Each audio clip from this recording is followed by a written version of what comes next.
हमारे देश के किसान पारंपरिक खेती के साथ साथ अपनी आय को बढ़ाने के लिए व्यावसायिक खेती की तरफ रुख कर रहे हैं। इसी कड़ी में किसान भाई अरंडी की खेती करके अच्छा मुनाफा कमा सकते हैं। भारत में अरंडी की खेती औषधीय तेल के लिए की जाती है। अरंडी का पौधा झाड़ी के रूप में विकास करता है। इसकी खेती व्यापारिक तौर पर अधिक लाभ कमाने के उद्देश्य से की जाती है। भारत अरंडी का सबसे बड़ा उत्पादक व निर्यातक देश है। भारत अरंडी का निर्यात 60 से 80% तक दुनिया के अन्य देशों को करता है। By used tractor. अरंडी एक व्यावसायिक फसल है।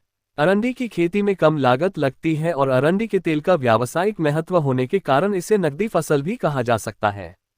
किसान अरंडी की खेती करके दोहरा लाभ कमा सकते हैं। अरंडी की फसल की पेराई करके आप तेल निकालकर बेच सकते हैं।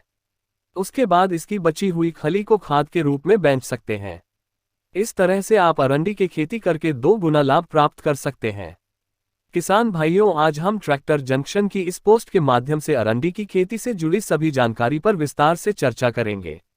भारत में अरंडी की खेती करने वाले प्रमुख राज्य। भारत में अरंडी की खेती करने वाले प्रमुख राज्य मुख्यतः गुजरात, आंध्र प्रदेश, राजस्थान, कर्नाटक, तमिलनाडु और उत्तर प्रदेश हैं। अरंडी की खेती में खाद एवं उर्वरक प्रबंधन। अरंडी की खेती करते समय अधिक उत्पादन प्राप्त करने के लिए सही मात्रा में खाद व उर्वरक प्रबंधन बहुत जरूरी है।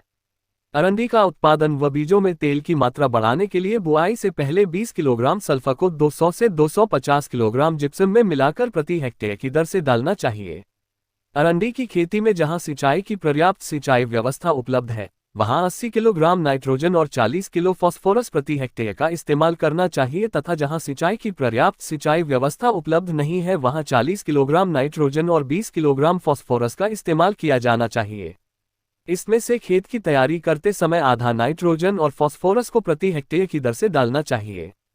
शेष बचा हुआ आधा भाग फसल की बुवाई के 30 से 35 दिन के बाद सिंचाई के समय खड़ी फसल पर डालना उपयुक्त होता है।